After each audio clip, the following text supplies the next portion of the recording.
When we replicated the footprints, that was the great scientific mystery behind the Yeti, then the question said, should we continue to study that animal specifically and figure out why it makes nests in trees out of bamboo, what's its mating habits, and how does it reproduction, what does it eat?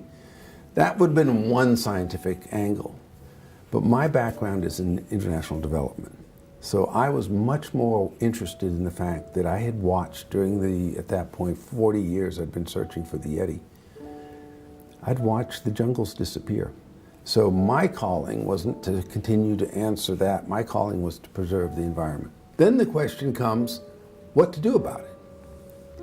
And you realize that not only is there this animal, there's also snow leopards. There's also 3 different types of mountain sheep.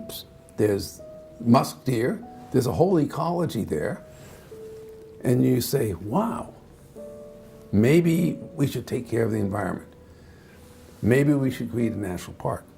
And in this particular case, as I have described in the book, one of my friends involved in this process happened to be the king of Nepal. And he said, help me create the national park. Mount Everest deserves a national park. So we started. And I didn't have any money. I didn't have a big organization.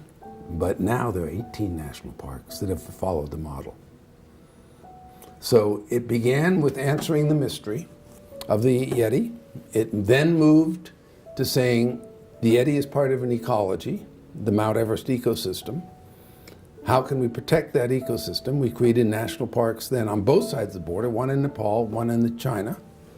Then when we had those parks and they were going so successfully, then we started to create other national parks based on that model.